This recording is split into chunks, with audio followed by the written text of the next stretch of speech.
Ini ialah bila dia besar nanti, sekurang-kurangnya dia tahu bagaimana dia nak pimpin diri dia. Ini asas. Dan disebutkan juga 7 tahun pertama macam mana, 7 tahun kedua macam mana, 7 tahun ketiga macam mana, 7 tahun yang pertama main buat dengan anak, dengan cucu, jangan pergi bala, pergi katok dia, apa nak pergi punggai dengan pot sardin ke benda yang contohlah. Masuk 8 tahun 14, kena tegas takdir, kena kena tadi lah 10 tahun gerbak lebih kurang, nak mengaji pun time tu lah. Masuk 15 tahun ke atas dah tak ada masalah. Sampai 21 tahun tanya anak kahwin ke beda. Kalau anak kahwin pak boleh kira dengan anak tukang gunting rambut tu. Contohlah kan, ada kata boleh ke pak tukang gunting pun tukang gunting lah, kata dia. Sebab apa? Sebab dia dengar cakap, dia dengar kata. Kalau pak dia marah sikit pun dia tak lari, dia tak pergi jumpa jantan, dia tak pergi jumpa boyfriend, walaupun dia tu girlfriend. Betul bohong lah orang kata kena colek. Inilah dalam bahasa Arab kata anak bukan anak salihah. Anak al-mangkuku wahayun. Dalam bahasa kasar lah. Bukan nak kata ustaz ni garang, tidak. Tapi nak bagi kita perangai. Kita penat-penat, polis penat-penat cari. Rupa-rupanya mudah buat pelakon lari dengan van. Gila sangat ni masalah. Itu macam Sak Soki kata tadi lah. Masalah hari ni apa dia? Lagu-lagu berteruk kata. Duduk sorang-sorang atas kursi pegang kita. Tarik. Apabila kau kata kau cinta aku. Terkedu terdiam tak tahu benar nak tuju. Contohlah.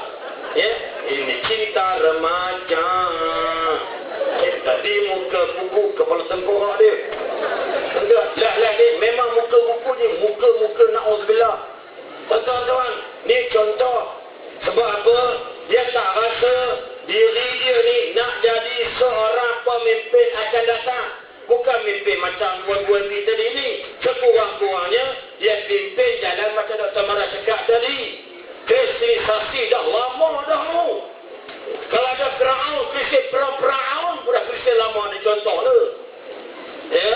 Masalah sekarang ni Quran baca pun haram tak reti. Dah reti baca orang ideal tu dia icacul. Tadi contoh. Icacul celaka atau cecalah. Ini betul bukan kata bohong ni doktor. Demi Allah cerita ni. Aku semayang belakang imam. Kalau kata jawab, pak nakkan sabit pun tak nak sorak pun jawab. Elok dia baca, dia sorak icacul. Icacul celatin atau cecalah. Belakang macam nak nari makyur kita ni. Tak tahu nak kecil, nak sekolah kecil lah. Dia nak sangat berdi. Tuan-tuan, faham tidak? Baca cerdik, faham haram. Doktor ni contoh. Sebab itulah sampai bila lah anak-anak kita nak jadi baik, sampai bila lah kita nak kuat akidah. Hang tahu tak mana pun, hang bubuh tak mana macam doktor cakap tadi ni. Teruk jahat-jahat dia. Ustaz kata tadi ma'rifatullah ada, dia kenal Allah. Hang bubuh hang calik lah. Pi Somalia calik cat hitam, pi belah-belah apa nak Uzbekistan calik cat merah. Tapi dalam dia tetap akidahnya satu. Us kecilkan dia. Pagal-pagal naik. Makna dalamannya tak rosak sebab dalaman dah cantik dan bersilan. Makna dan bersilan adalah tukang aku oleh panel. Marah doktor tu semua banyak pulak di ni kena. Doktor bersilan juga doktor.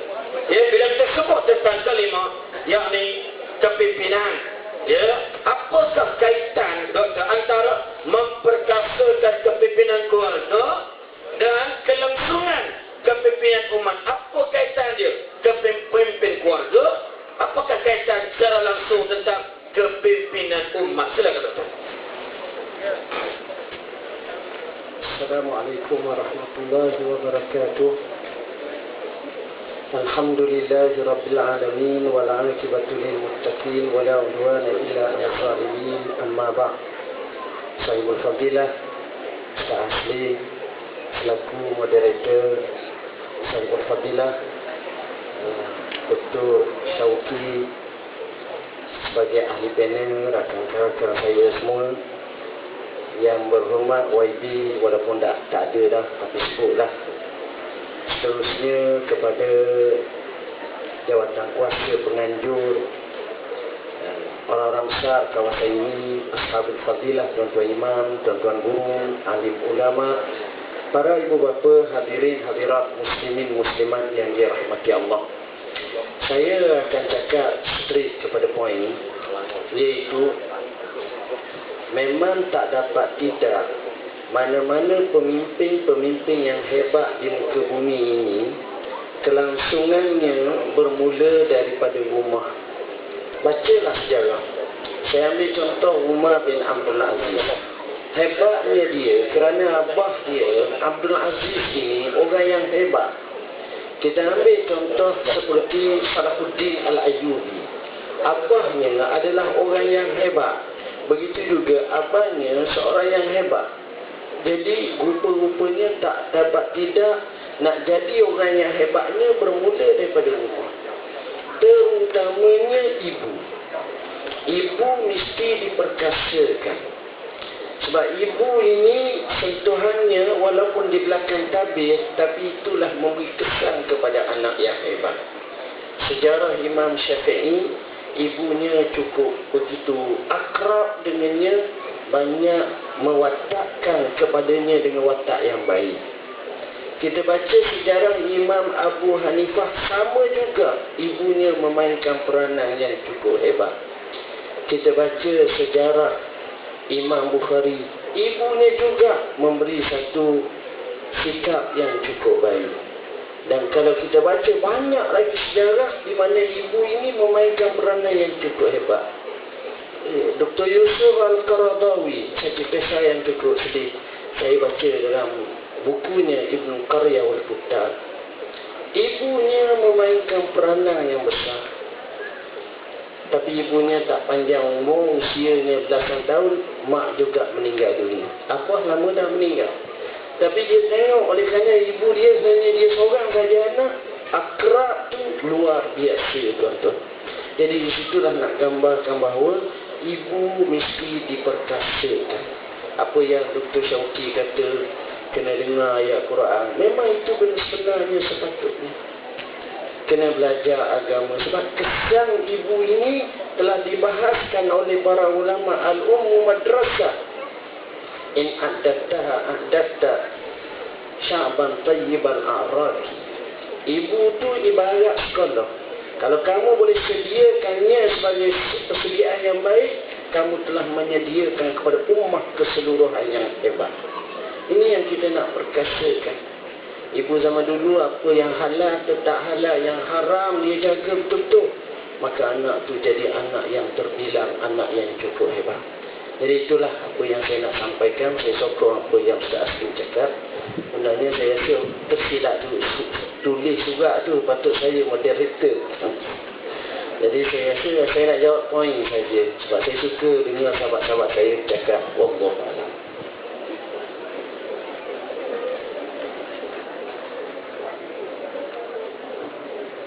Terkejut saya. Tuan-tuan dan puan yang sekalian, begitulah doktor kaitkan tentang persoalan iaitu ibu. Bapaknya bukan tak ada, ada. Kat mana fungsi bapak bila nak cari siapa jadi ibu dia?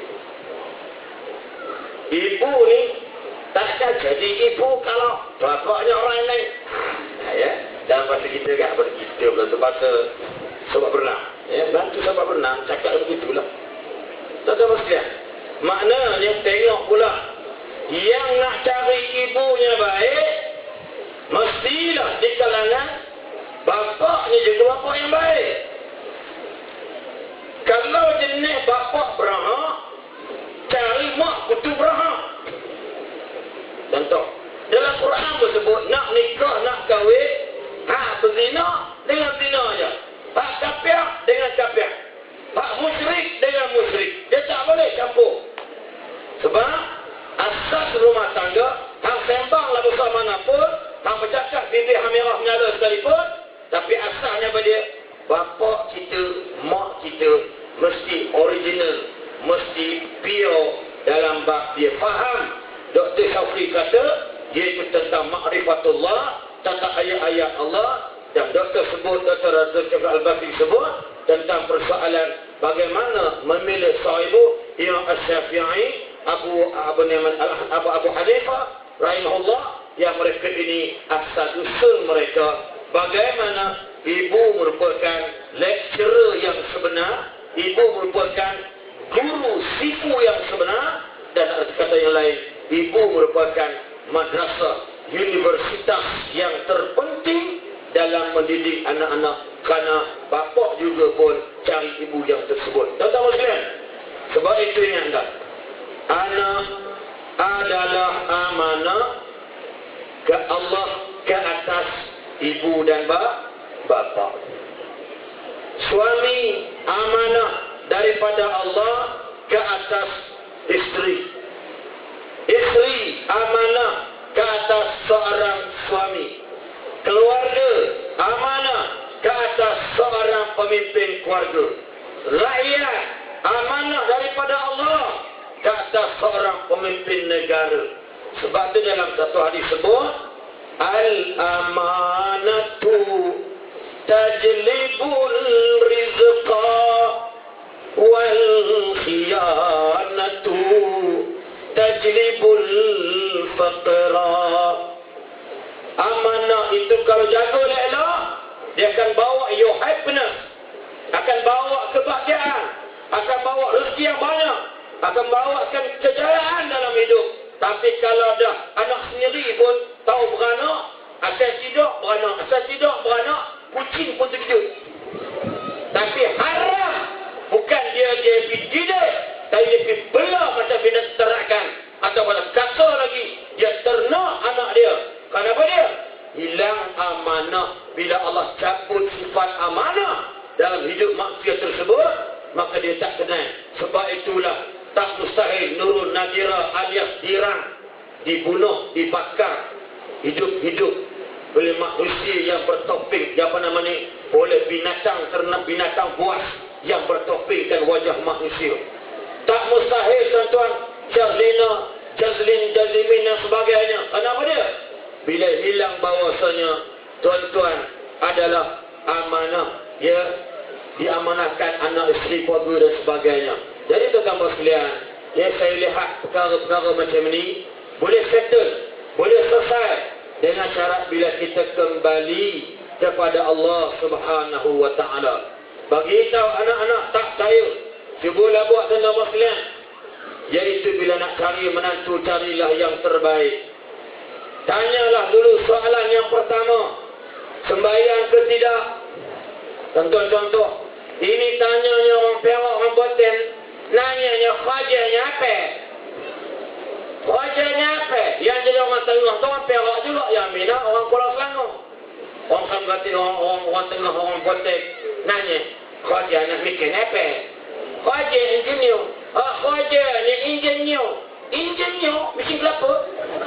Kawan tu kerja engineer jadi engineer. Dia undak lah, dia kata awak kata dia kerja engineer, nak pergi makan apa? Tuan-tuan, tak disebab kepala otak mak bapak, kepala otak materialistik, egoistik, dan materialistik, dapat lipstick semua dalam tu. Tuan-tuan, akhirnya anak jadi jahanam, anak jadi rosak, cucu pun porak-peranda. Tuan-tuan apa sekalian, ingat tuan-tuan, pulang balik, saya adalah pemegang amanah isteri saya dan anak-anak saya. Isteri saya nak pergi, opah mentua saya tenang dekat Sabak berenang. Saya tak balik pada pagi tadi, sampai lah ni tak boleh balik. Saya kata dekat yang balik ambil maksara dekat Meru Kelang, buat balik. Tapi dia tahu yang dia ni milik saya. Dia tahu amanah dia. Nak pergi mana-mana, dia kena bagi tahu laki dia. Because dia bukan janda, dia bini aku. Jadi dia berkelak, bang boleh tak? Dia tanya soalan demi Allah. Soalan dia, bang boleh tak yang ambil makrus balik Sabak berenang? Dia telefon yang tadi. Kalau aku kata, mana boleh? You are my wife. Tuan-tuan sekalian, bila dia amanah, akan lahirnya kita pun jadi amanah, tuan-tuan. Allahu Akbar, tuan-tuan. Allahu Akbar. Kalau anak yang amanah, anak tak pembohong, Mama papa tanya, Kak Ngah dah baca buku belum? Punya takut dengan mak bapak? Udah mak, tapi haram dia tak baca buku. Haram dia tak ulang kali tak ada murajaah. Dia pengkhianat kepada mak bapak, kepada amanah mak bapak tadi. Apa jadi? Cakap senohong gelama ikan duri. Bercakap bohong, lama-lama larikan diri. Ikut cerita buku-buku. Tuan-tuan puan sekalian, panjang tak soki tengok dia macam je. Marah ke apa Allah Alam tuan-tuan. Ni pegang mic ni, memanglah doktor jadi moderator berat malam ketukar tuan-tuan. Ya, doktor cakap terus direct straight point. Bagi pada perempuan, tuan-tuan, saya cakap tuan-tuan. Bila nenek marah saya cakap kat doktor tadi, saya tak duduk dengan my parent. Saya duduk dengan nenek saya. Nenek saya susah. Tapi dia pun walaupun Quran tak pandai baca, tapi fahaman agamanya tinggi. Dia pukul saya kalau saya ponting majlis Al-Quran. Orang Kedah dia kata katok saya. Tuan-tuan, dia ambil tung sadi ke apa, ikut dan dia lah. Ya, kalau dia main badminton kalah PSC malam ni. Tuan-tuan sekalian, dia pakar tuan. Dia baling, dia marah tuan. Kenapa dia kata apa? Satu benda saya ingat sekarang. Daripada kita hidup tak kerti baca Quran, lebih baik mampu pada hidup. Bahasanya DBP tak terima. Soalan ni tak patut. Tapi ini kesan dan kesan. Saya berhutang dengan kawan sekolah sekupang. Dia bawa sekolah 3 kupang. Makan lebih, ambil sekupang lebih. Pinjam kawan saya. Dia pukul saya dengan tu. Tin orang India tu minum teh tarik tu. Macam kualiti tu. Kentung, benggil pun lagu. Apa dia kata? Tuan-tuan, dia dah meninggal 21 sebagai haji dia meninggal. Dia kata, biar kita kena orang batu daripada hutang orang. Personal hutang, tak bani lepas doktor. Hutang bank nak mampir bayar duit camp. Hasil pula cari aku pula. Itu hutang bank lain, hutang rumah lain. Tapi nak hutang kawan, start dengan 100, minta maaf. Sampai lah aku takut nenek aku makin katok aku lagi. Kesan. Sebab apa? Nenek is also my mom, my mother. Tuan-tuan sekalian dia, maknanya memang doktor sebut kisah tu, wahai ibu-ibu, faham-faham jelas. Buatlah yang terbaik. Sayanglah anakmu, sayanglah anak-anak kamu, sayanglah tuan-tuan bapa anak kita, sebab mereka lah pemimpin wawasan negara pada masa akan datang insya-Allah. Jadi kita pergi kepada Dr. Syauqi, sudah lama menunggu dah, tangan cekak elok, betul? Jadi tuan tanya doktor, apakah cabaran-cabaran dan dalaman dan apakah cabaran Ustaz uraikan tentang persoalan aspek kepimpinan dalam keluarga. Banyak hadis kat ni, tuan-tuan kan? Mana dan bubuh Ustaz, secara tak langsung besok cuti, ya, maka tuan-tuan cara cakap pun taklah macam dalam TV. Doktor pun cakap dalam radio sebab ada masa istirahat. Biji sekutir keluar. Tuan-tuan dengar lelak tidak silat dengar je, butir tu hilang. Jadi maknanya Dr. Syauqi boleh radio dalam TV kan cakap terhad macam kami ni sebab masa. Rani Ustaz bagilah mana patut. Kalau tak faham memang teruk. Kalau terasa pada muka, dua tu je. Boleh Ustaz uraikan aspek kepimpinan dalam keluarga berdasarkan hadis? Bagaimanakah peranan setiap ahli keluarga? Ni peranan setiap ahli keluarga. Tadi kita katakan mak bapak. Ahli keluarga punya peranan Ustaz. Doktor, boleh jelaskan sikit insya-Allah. Baik, terima kasih Ustaz Asrin.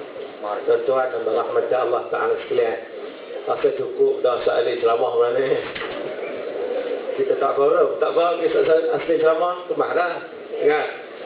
Tuan-tuan dan rahmat Allah Ta'ala sekalian. Jadi okey sikit bila ada Ustaz Asrin ni, bagi dia ceramah panjang sikit. Jadi saya kena tuan-tuan ambil sikit dah lah. Ya. Tuan-tuan dan rahmat Allah. Jadi cerita tentang saya tertarik juga bagaimana Fadil Dr. Zul sebut tadi juga tentang peranan ibu bapa, terutama ibu kau dekat dengan anak, tapi bapa pada isteri dia, suami pada isteri pada anak. Dia punya hubungan yang rapat sangat-sangat. Saya teringat kepada satu cerita Asma binti Abu Bakar. Tuan-tuan kita buka sirah Nabi SAW, sirah sahabat. Sebab kadang-kadang kita ni dengan kanak-kanak, dengan budak-budak, kita duk cerita zaman-zaman dulu saja. Cerita kora-kora, cerita kancing, cerita tu dah hatam sangat-sangat dah. kita juga nak cerita macam mana apa yang berlaku pada sahabat-sahabat Nabi SAW. Asma binti Abu Bakar, cuba tengok tuan-tuan, dia didik anak dia. Anak dia Abdullah bin Zubair. Abdullah bin Zubair ini lahir ketika mana Asma dia berhijrah ke Madinah. Dia hijrah ke Madinah syarat mengandung waktu tu. Dan waktu tu pula Yahudi dia pakat tu bagi satu cerita, dia kata orang Muhajirin ni kalau hijrah ke Madinah mereka akan mandul belaka, tak dapat anak, tak ada keturunan. Allah Ta'ala nak tunjuk anak pertama tuan-tuan dilahirkan apabila Asma melahirkan anak di Quba, iaitu nama dia Abdullah bin Zubair. Jadi Asma binti Abu Bakar ni dididik anak dia macam mana? Dia didik anak dia, anak membesar, tapi duduk cerita tentang perjuangan Nabi SAW. Dia duduk cerita tentang jihad Nabi SAW. Itu yang Asma cerita. Sampai disebutkan bahawa ketika mana Abdullah bin Zubair ni umur 7 tahun. 7 tahun, gajah satu tuan-tuan. Waktu tu Asma macam biasa, dia akan cerita pada anak dia bagaimana perjuangan Nabi, macam mana jihad Nabi, macam mana perjuangan sahabat Nabi SAW dalam memartabatkan agama Allah. Lalu Abdullah bin Zubair setelah selesai mendengar cerita daripada mak dia Asma, dia minta izin nak keluar jumpa kawan-kawan. Mak dia kata tak apalah, pergilah. Pergi balik awal ya. Maka Abdullah bin Zubair pun pergi jumpa kawan-kawan dia yang umur sebaya dengan dia, 7 tahun, 8 tahun, 9 tahun, 10 tahun. Maka dia membisikkan sesuatu kepada mereka. Orang tua-tua tengok, budak-budak dia sembang apa, ramai-ramai. Tiba-tiba satu rombongan kanak-kanak menuju ke rumah Rasulullah diketuai oleh Abdullah bin Zubair. Orang tua-tua lagi heran. Mereka ni nak buat apa ni? Nak demonstrasi ke apa ni? Ramai-ramai ni. Mereka tunggu dan lihat. Tuan-tuan, bila sampai di rumah Nabi SAW,